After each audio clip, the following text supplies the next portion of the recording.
My name is Sarah, and I am 34 years old. My husband, Tom, is 27. During our dating years, the age gap wasn't something we noticed much, that it became more apparent once we decided to marry. When I first met his parents, I was struck by their rural home in the Northeast and their deeply conservative views. They were initially very resistant to our relationship because of our age difference. I remember their disapproval vividly, with comments like, "They say an older wife is a rare find, but 7 years is quite a lot. Can Sarah even have children at her age? Won't her eggs be too old?" Such remarks could easily alienate most women.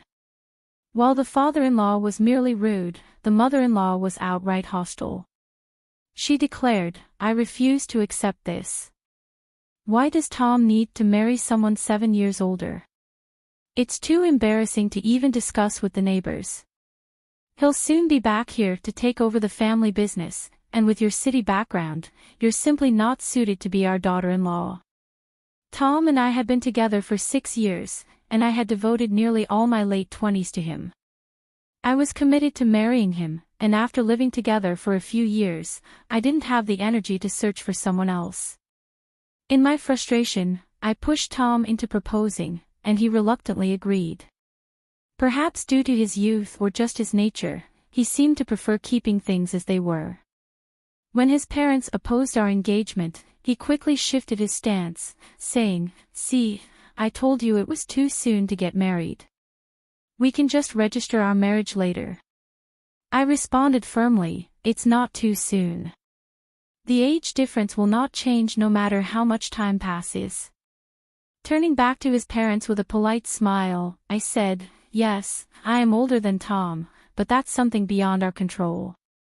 I promise to do my best to prove myself as a worthy daughter-in-law. I'm not perfect, but I hope you can accept me." Though they agreed with some reluctance, Tom's sister was adamantly opposed. At our first meeting, she bluntly declared, "Just so you know, don't refer to me as your sister-in-law. It's completely unacceptable for my brother to marry someone older than me." Looking back, I realize I was naive, yet with the confidence of someone who had navigated difficult clients in my work, I believed I could handle it. I now understand what they call rude bullying. I convinced myself that moving back to the countryside to live with the in-laws was not as bad as the horror stories I had read online. I should have called off the wedding at that point, but as they say, hindsight is 20/20.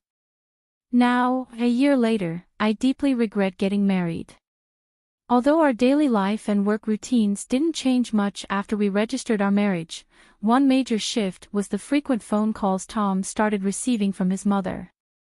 I could only guess what they were about, likely questioning when we would move back home and probably urging him to consider divorce. Whenever Tom received calls from his mother, he would retreat to another room or the bathroom, trying to shield me from overhearing. But with our small apartment, it was impossible not to catch snippets of the conversation. I often heard phrases like, "So, Sarah was saying," and couldn't help but listen in. It seemed they were accusing me of opposing the idea of moving back to Tom's hometown to live with his parents, but that wasn't true. When I asked Tom about moving back, he expressed reluctance, saying he didn't want to live somewhere without a nearby convenience store and where job opportunities were scarce. It seemed he was using me as a scapegoat for his own unwillingness to return home. It was frustrating to see Tom cast me as the villain to cover up his own hesitations. Just now, I overheard Tom in the next room saying, "So if I bring up divorce, I'd have to pay alimony, right?" His hesitation about divorce wasn't rooted in any lingering affection for me but rather in his aversion to paying alimony. Hearing his true feelings was disheartening. It might be time to seriously consider divorce. Although we don't have children, I began contemplating it privately without mentioning it to anyone. Shortly after, I received a call about Tom's sister's upcoming wedding, prompting us to take the express train back to his family's home for the ceremony. Despite Tom being considered the heir, our wedding had been a modest family dinner, while his sister's wedding was set to be a lavish event. I wanted to fulfill my social obligations and avoid any further fallout on our part despite the disparity. The wedding was scheduled for the middle of a 3-day weekend, so Tom and I arrived at his family's home the day before. Tom's sister's fiancé is from a neighboring city, and the wedding was set to take place at a venue there, with plans for the relatives to travel by chartered bus on the day of the event. As the family home became a hub for relatives, they began arriving in droves. The ceremony was set for just after 2 p.m. To avoid overcrowding the venue's dressing rooms, the venue staff, hairdressers, and dressers came to the house, and even Tom's parents were getting dressed up. Our own wedding had been more of a simple family dinner, so we wore slightly nicer everyday clothes. The contrast in treatment was stark and surprising. I had changed into the dress I had splurged on for the occasion, done my makeup, and was setting my hair when my father-in-law called out, "Hey, Sarah, could you serve some refreshments to the relatives?" With a smile, I began handing out refreshments, introducing myself with, "Nice to meet you. I'm Tom's wife. Please enjoy the refreshments," and trying to make my presence felt with the poise of a seasoned TV announcer. Despite my mother-in-law's suggestion to stay in Tom's room, I was eager to fulfill my role and make a good impression. I was determined to make a positive impression. Shortly after, the bus arrived to take us to the wedding venue. The relatives boarded with excitement, and as I prepared to join them, my mother-in-law called out, "Wait a minute, Sarah, I forgot the pearl necklace. Could you go get it?" "Really, in this formal dress?" I asked. She insisted, "It's in the drawer on top of the dresser in my room. It's a keepsake from my mother. Please hurry and bring it." "Understood, I'll look for it now," I replied. I hurried to my mother-in-law's room and began searching through the cluttered dresser drawer. The necklace wasn't immediately visible, and with everyone else already on the bus, I started to feel anxious. After about 5 minutes, I found a box that looked promising. I opened it quickly and dashed to the entrance, only to see that the bus had already left. The entire family, including Tom, had departed without me. "You've got to be kidding," I exclaimed, rubbing my eyes in disbelief. The bus was nowhere in sight. I panicked, realizing I'd left my cell phone in my bag, which had already been loaded onto the bus. I knew the venue's name but didn't have the phone number. Without my phone, I couldn't reach Tom, and without my wallet, I couldn't even get a taxi. What was I going to do? For a moment, I felt a wave of despair, but then I thought, do I even need to go to the wedding? My enthusiasm for the event had completely evaporated. It wasn't just my first time meeting the relatives. Surely my in-laws and Tom must have noticed I wasn't on the bus. Their departure without me seemed unnecessarily cruel. The idea of divorce crossed my mind, but simply ending the marriage seemed too easy. I wanted revenge. After some contemplation, I devised a plan. I stepped outside with a calm demeanor and a smile, preparing to execute my scheme. When the relatives, in-laws, and Tom returned from the wedding around 5 p.m., they were visibly drunk. By then, I had gathered all my belongings except for the bag that had gone with them. I found a taxi company's number in a phone book next to the in-laws' home phone and called, requesting a taxi to pick me up in 30 minutes. Everything was set. I greeted them at the bus with an innocent expression. Tom's face showed guilt when he saw me, but he didn't say a word. My in-laws ignored me, preoccupied with sending off the relatives. The relatives glanced my way but left in their cars. I wish Tom would at least offer an apology, but that's just how he was. With a forced smile, I said to Tom, "Welcome back." He looked visibly relieved and began making excuses. "I didn't realize you weren't on the bus. I felt bad, but the ceremony was starting, so I couldn't come back for you." I ignored his excuses and started searching through the luggage for my bag, silently conveying my disbelief. I turned to him and said, "Divorce? Is this some kind of joke?" Because it certainly feels like one. When Tom realized what I had said, he began to panic. Who knows? I'm surprised you think such a petty lie would work. So what if you weren't noticed? Are you saying you forgot I existed until you saw me? While both of his parents were awful, the real disappointment was Tom. He was left speechless, unable to defend himself. Then my father-in-law, after sending off the relatives, chimed in. Come on, it was just a little forgetfulness on both sides. Tom's talking about divorce over something like this. City brides are really spineless.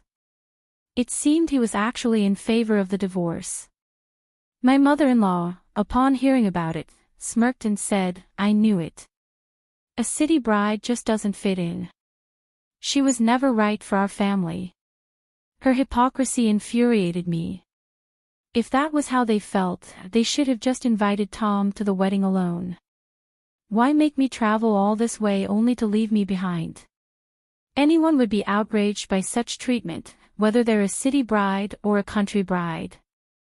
When I shouted, my mother-in-law shouted back, we never intended to invite you in the first place. There wasn't even a seat prepared for you. Tom brought you along by mistake, so we left you behind. I was shocked by her audacity. As I glared, Tom quickly looked away and shifted the blame to his mother, saying, well, Mom didn't explicitly say to come alone, so I assumed it meant as a couple. My mother-in-law's unreasonable anger continued. And why did you go around serving tea and introducing yourself as the bride at the venue? Relatives were asking why the wife didn't show up, not realizing Tom was even married. It made us look foolish. That's your own fault, and it's absurd to say I shouldn't introduce myself, I retorted. It seemed my effort to introduce myself as Tom's wife to the relatives had made an impact. So you never intended to acknowledge me and planned to divorce me eventually. That's why you kept our wedding a secret from the relatives and made it seem like just a dinner party. Neither my father-in-law nor my mother-in-law responded, but their silence confirmed my suspicions. It was clear to me that severing ties with this family was the right decision. Fine, I'll grant your wish and divorce you. I'm better off without a hostile family and an unreliable husband. I boarded the taxi that had just arrived and took the last train back to my apartment. Unable to sleep that night, I impulsively searched for lawyers online and began packing my belongings. I kept myself busy until dawn.